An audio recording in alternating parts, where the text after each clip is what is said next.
I take it you're pleased? More than you'll ever know. So your plans are coming along smoothly? Penny has agreed to kill Andrew. It took some manipulating. She was hesitant at first, but I convinced her she's the right woman for the job. I'm not surprised. She's a malleable dimwit. I just hope she doesn't let you down. She wasn't my first choice for my ultimate revenge, but her circumstances weigh heavily in my favor. Just be careful, my love. She may have a ruthless temperament, but she can let her emotions get the best of her. That's when she slips. Don't worry, my pets. I'm going to keep a very close eye on her. I'm going to micromanage the entire operation. Andrew Bowes-Leon is going to pay for his deception. He's going to pay with his life. He thought he could infiltrate my organization and bring me down. Silly fool!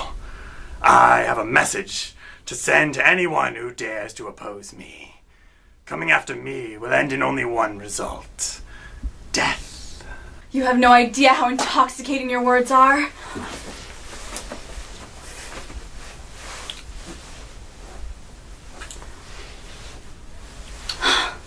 You know there isn't anything I wouldn't do for you. I absolutely know that, my pet.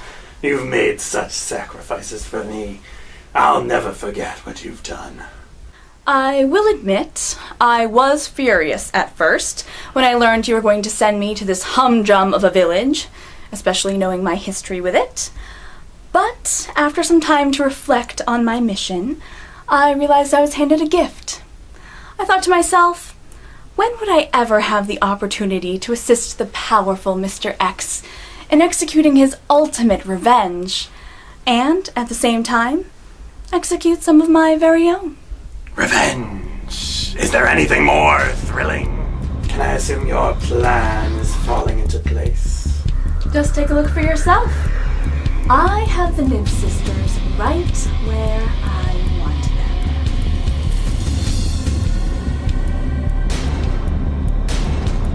Get off me, you psycho! Homewrecker! Backstabber! Hager Blossom! Hey, that's enough, ladies! She started and she assaulted me with her iced coffee! She started and killed my fiancé, making her I death! said that's enough, ladies! Now calm down, the both of you! We're in a public coffee shop! You'll be hearing from my lawyer. I want to press charges. Arrest her, Detective Miranda! Nothing, and I mean nothing, would make me happier than to drag you onto the witness stand and expose you for the liar you really are. Then you'll know what it's like to have your name publicly dragged through the mud. I said calm down! Nobody's gonna press any charges. There isn't gonna be any trial. Now can I trust you both to let you go? I'm fine, I'm good. Me too. Good. Miss Alden, I'd like to speak to Miss Primrose in private. I told you, Detective, I didn't start it. As far as I'm concerned, this tasteless display of public brawling is over. I don't want to see or talk about it again, and I hope you'll join me with this feeling. I want to talk to Mrs. Primrose about something completely different. Fine by me. What can I help you with, Detective Miranda? I'd like to follow up with the conversation we had the other day about the death of Rocco Delzano. Detective, I've already told you everything that I know. Yes, except for the part where your husband, James Primrose, went looking for Mr. Delzano after he sold the photos to Mrs. Bowes-Leon of Miss Alden and your husband kissing. Your husband went looking for Mr. Delzano in the park the day after the Sapphire and Martinis fundraising event. The last few days, I've discovered that your husband went down there looking to threaten him. In fact, your husband made it clear that he, Mr. Delzano, will have to pay for what he did. And where did you hear this? I had a follow-up interview with Gloria Nibbs and Miss Alden, where Miss Alden offered up this information. She never mentioned it before. No, nowhere in Detective Baxter's notes were this ever mentioned. In fact, the other day when I met with you, you forgot to mention it too. Don't you find it convenient that my relationship with Anne-Marie is at its worst, and she chooses now to give this information to the police after all these months? Don't you see what she's trying to do?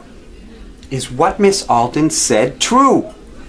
Did your husband tell you that he, in fact, went down to the park to threaten Mr. Delzano? And is it also true that you repeated this information to Miss Alden?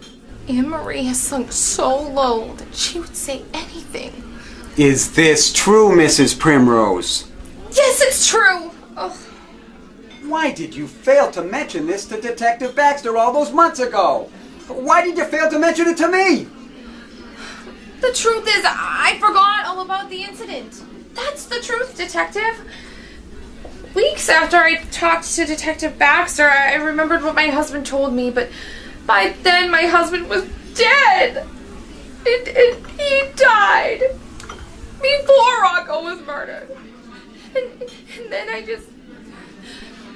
just figured that new information wouldn't help the case at all, so I wasn't hiding anything. Honestly. You should have reached out to the police the first time you remembered. Sorry, I didn't realize. Mrs. Primrose, I have to ask you this question in light of this new information. Did you intend to finish what your husband declared he was going to do? Did you plan to get Mr. Delzano back for the photos that ruined your family? Did you kill Rocco Delzano? No! Detective, I did not. I could never murder anyone. I have 4 children who need me. I'm a single mother. My husband was tragically taken away from our family. Okay, I've written everything down that you've said. Is there anything else you'd like to say regarding Rocco Delzano? No, that's everything. All right. But in the future, if anything crosses your mind that's new about this case, I want you to come to me directly. I don't want to hear this just from anyone. Do you understand me? Yes, Detective. If that is all, I really must be going. My children are waiting for me. Yes. For now.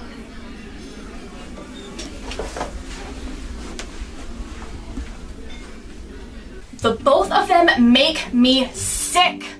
You have no idea how nauseating it has been pretending to be nice to her and her sister. Not to mention the rest of them. Do you know how hard it is to listen to Anne-Marie whine continuously about that village simpleton Lily Primrose? Or to be subjected to Lily crying over and over about her dead wet rag of a husband? It is so tiresome. The people in this village are so boring. Penny really has been my only saving grace. At least when I listen to her stories of illegal activity, I can take some private pleasure in it. As for the rest of them, they make watching the dust bunnies grow underneath my bed seem more appealing every day. We won't be here much longer. Our time here in picturesque village is coming to an end. Soon, Andrew will be dead, and then you can finish off those Nibbs sisters. We will both have our revenge. You're right.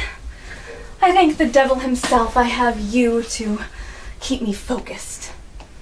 I do take great pleasure in knowing that the drugs that keep you silent and motionless still allow you to hear and comprehend everything that's going on around you. I hope that knowing that I'll be destroying you and your sister, and that you can do nothing to stop me, is killing you inside. We just have to keep our eyes on the final prize. I can't get to Andrew without Penny. Lavisa has an army of security stationed all over that manor house. Andrew never leaves the property. When he does, it's in secret and for very short periods of time. He just sits in that house, day after day, plotting how to take me out first. Little does he know my secret weapon, Penny Primrose, is waiting to strike. I don't understand why you don't just kill Anne-Marie. That would inflict a lifetime of pain. Their relationship has been fractured. They're not together. And even if they do still care for each other, I can't prove they're in love. I have her ear. I'm her therapist. I could easily find out. Thank you, my pets, but no. I don't want to wait any longer. I want this executed as soon as possible. I meant what I said. I have to send a message to anyone who would try to destroy me.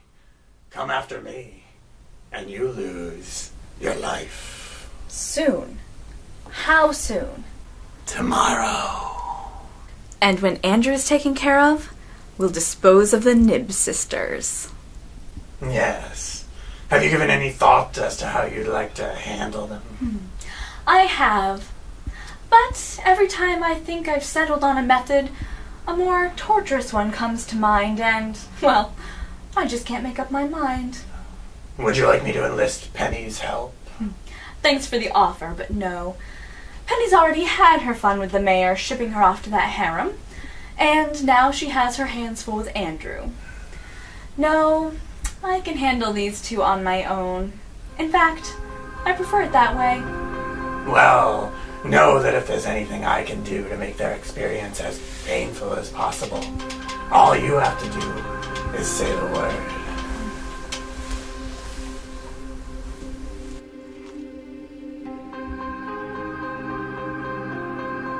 Mr. Delzano, you have many enemies in this village. I spoke to many of them.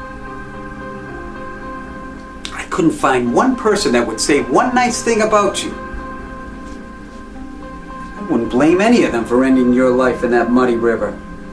But still, murder is a crime, and someone's got to pay.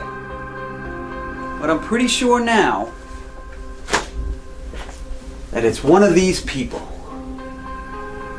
You took pictures of her kissing her best friend's husband, then sold those photos to her #1 enemy at the time, Lavisa Baus-Leon, who in return displayed them at a public event. Did these deeds cost you your life, Rocco? She claims you kidnapped her sister and traumatized her to the point where she's immobile. She may be a well-respected detective in the NYPD, but like many others in law enforcement, did she take the law into her own hands? She arrived back in town on the very day it was announced your lifeless body was found. Coincidence? Or did you take care of Rocco before your presence was known?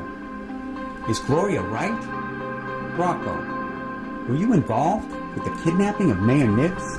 Did you finish the job your dead husband said he would do?